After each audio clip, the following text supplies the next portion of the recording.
I'm Debbie Skyrme, Celebrant Spain, and I'm with Marianne. Hi, Marianne. How are you? Hi there. Hi, everyone. I'm Marian Herrero from Your Wedding in Spain. And we've actually had weddings in Spain this weekend, haven't we? Yes. I went to 3 communions and a wedding, and you were also at a wedding.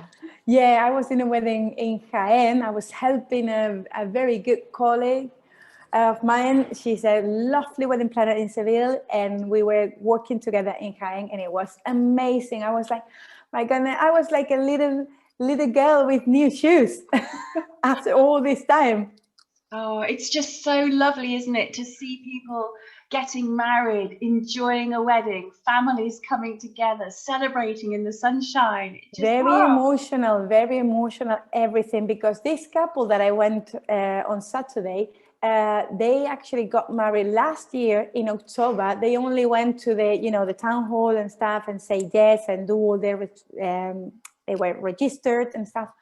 And they were waiting for this year to actually celebrate with the whole family. And if I'm right, in the beginning, they had like 250 guests, and they were, last Saturday, were only 80, around 90 people. But they were all so happy to be there. So unbelievable, really. You could tell just in the atmosphere, the happiness.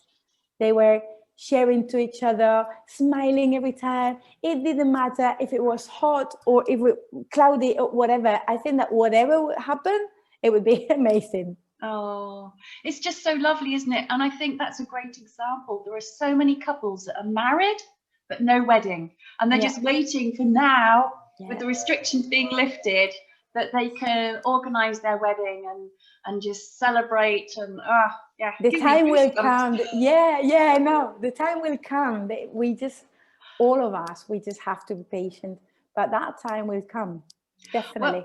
Well, I wasn't actually officiating a wedding on Saturday. I was a guest of the catering company, Lepanto. For a change. Looking at the venues.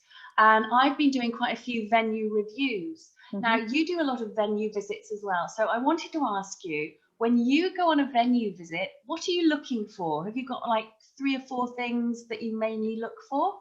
Well, it really depends on the couple, right? But before we go to do like a visit properly, because one thing is if I go as a planner and look for a venue to have it on my agenda or on my diary or whatever, on my list of venues, in order to be able to recommend to someone, that's one thing. But if I go with a couple, then before we make a decision of which are the ones that we are visiting, there are quite a few questions that they have to actually ask themselves.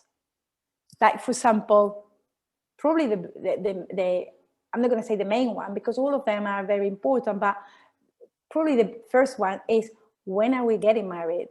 Mm-hmm. I mean, the season of the year. It's important. It's very important, I would say, because that would help you to see which ones are good for you or not, in terms of, for winter time, maybe going to visit a beach restaurant, something like that. Maybe it's not going to be the best option, maybe, right? Or for another thing is like, how many guests are you inviting? It means how big or how small your venue should be. Yeah. Right. Going back to the point of the season of the year, you could also think of, depending on the season, you might need a backup plan. Plan B is so important. That's one of my big questions. Exactly. So that's another thing. One other aspect that I bear really all the time in mind for my destination weddings and my destination couples is, do you want to have accommodation in your venue? Accommodation at the same venue that you're getting married. For some couples is very important, for some others it's not. That's why I started my answering your question is like, it depends on the couple. I know that it's not a very clear question, but it's true. Each one, because each wedding is a different one, and each couple is has different aspects that they for them are more important than others, right? So accommodation sometimes is important because when we talk about a destination wedding, the day after the wedding, it's important as well. And when there are a bunch of people, like probably the closest ones or the closest friends or family, they can enjoy another day after the wedding all together, just having a barbecue or, you know, just laughing about what happened last night and stuff. Yeah. So accommodation is important.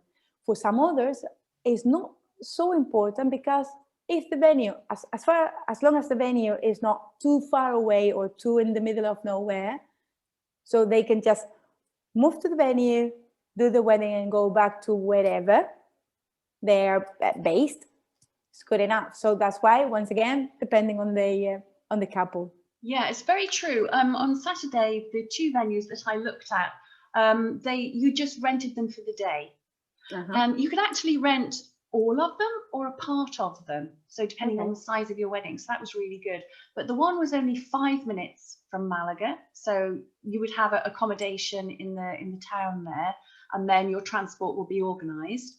And the other one was just 15 minutes from the city, so again, transport will be organised. But the beauty of that means you can kind of disconnect from your holiday for the day, and it's the wedding, and it's a big event, and it's quite different.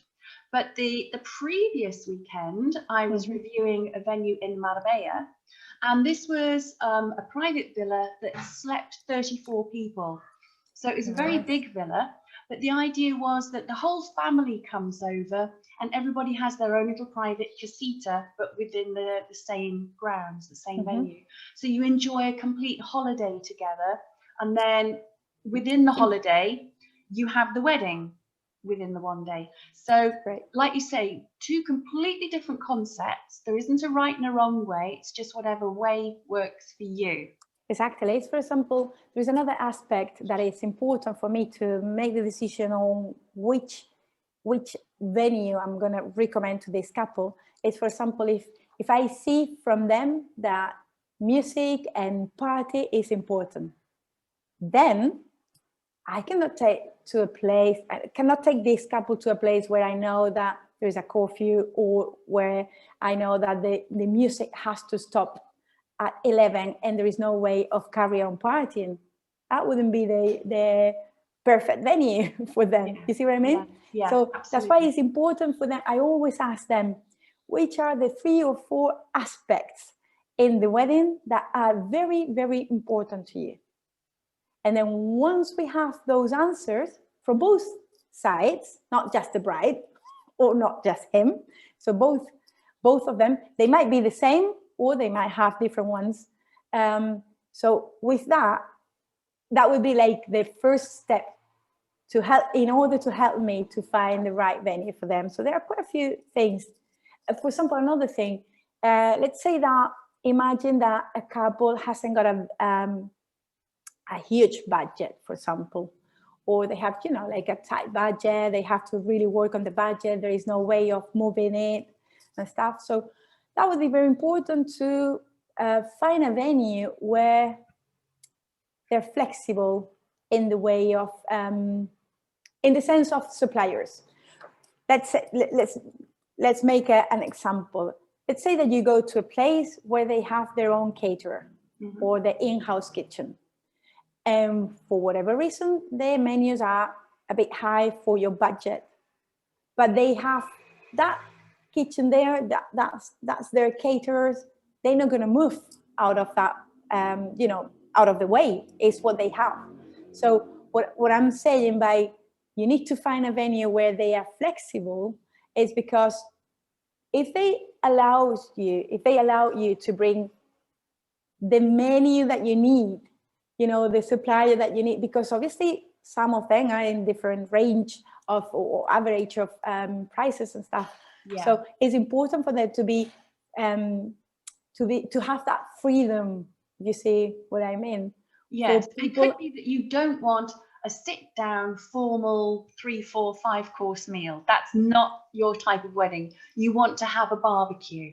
for example. Or you want to have lots of different food stations and just exactly, because maybe you imagine your wedding not being that kind of formal wedding where there is, you know, the speech of the best man, this and and you only, which is great, don't get me wrong, but I'm just talking about the different the different type of weddings that actually you and we see, because that's the truth. We see different type of weddings, and so it's nice for them, for a couple who can actually see a venue and imagine their venue there, their wedding there at that venue, and if suddenly they find a wall where they cannot move any further, that's not the right venue. So let's recap. When is really important. Yeah. The time of the year and whether the venue is suitable for that time of the year.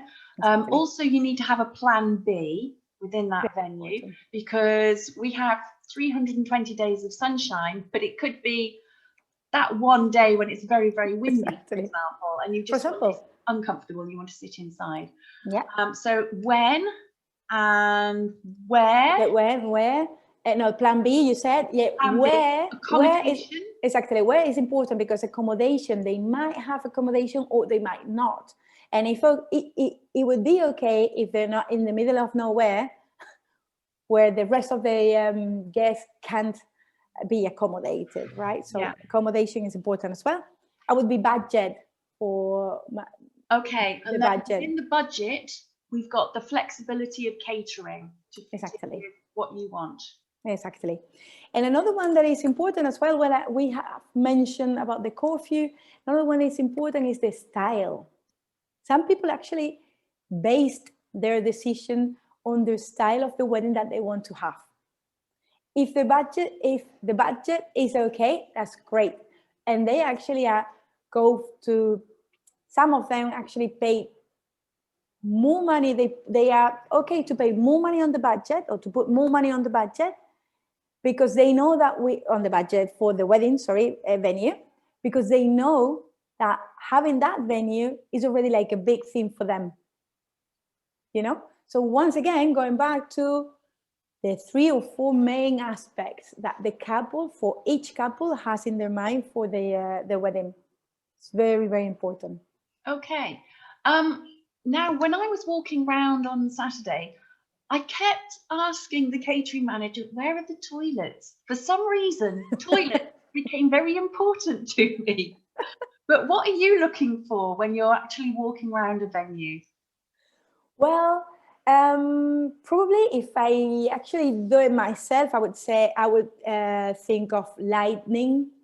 Lighting is very important. Lighting is important because some of them are very prepared, some others are not, and that's another thing to put on the budget for the couple, right? Because if it's a dinner, you know, at some point you need light.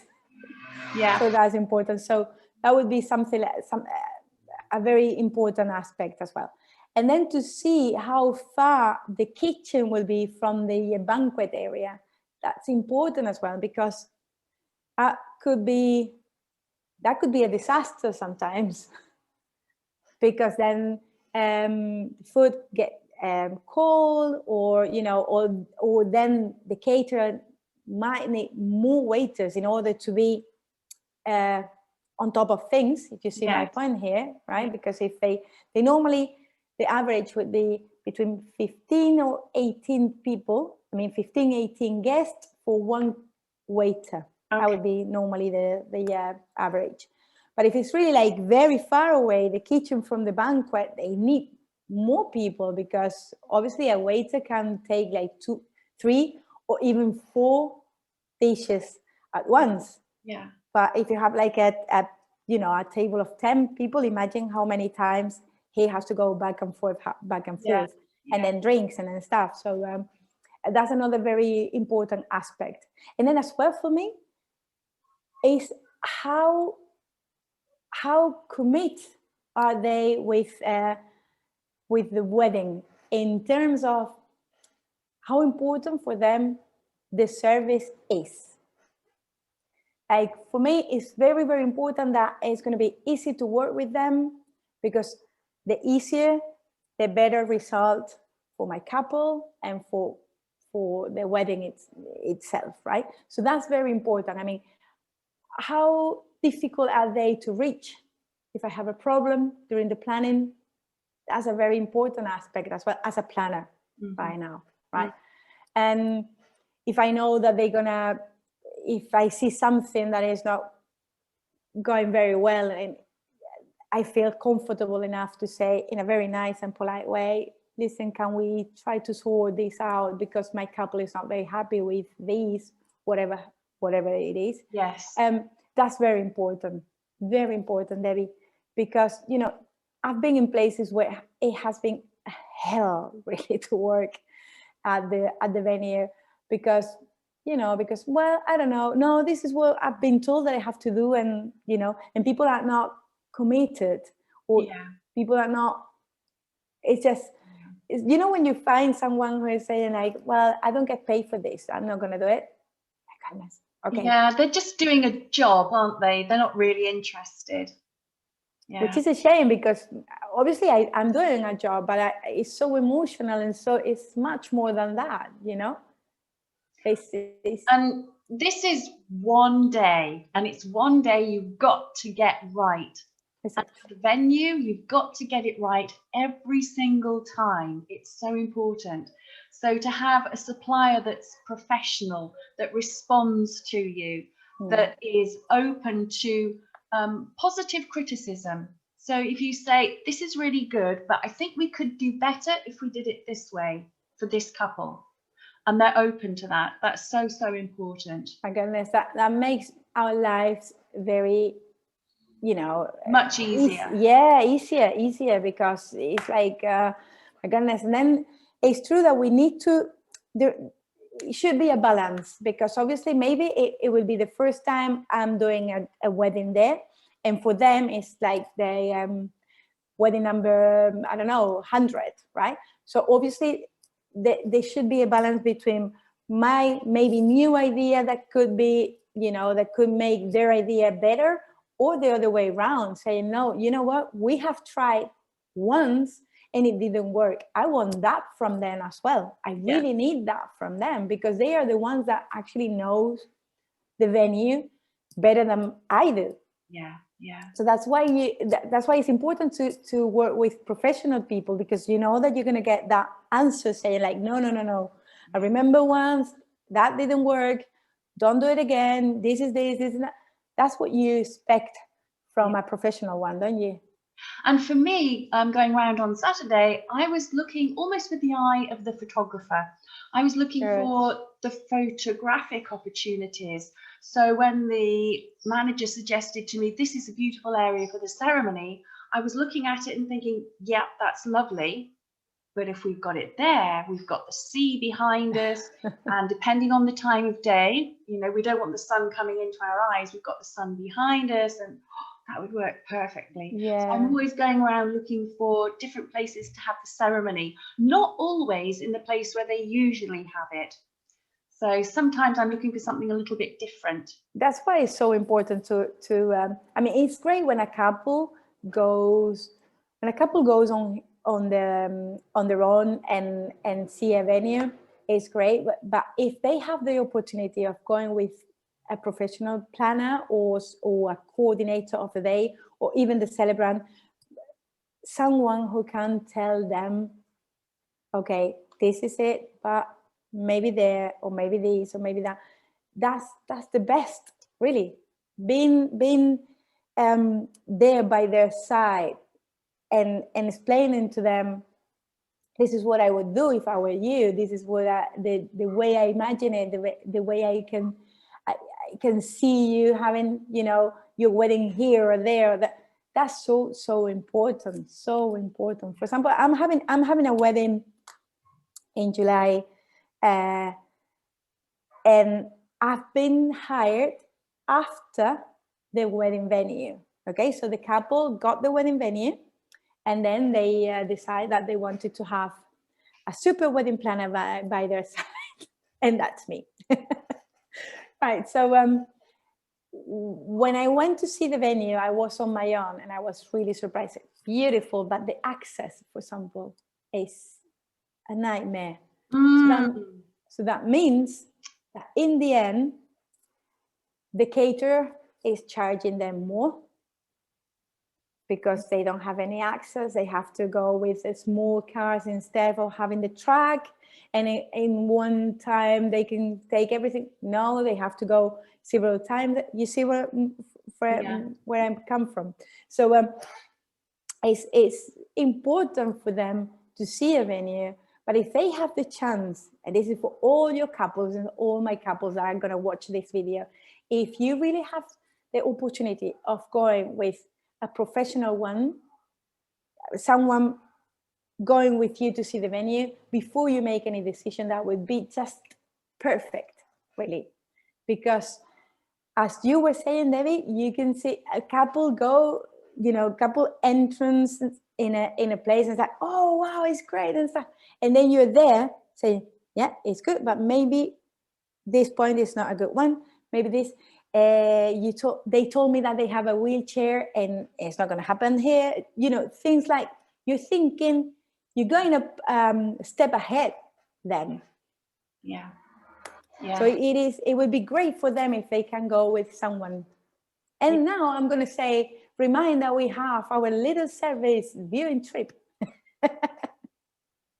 Yeah, which is a very good one. It's just actually for people who are looking for a venue.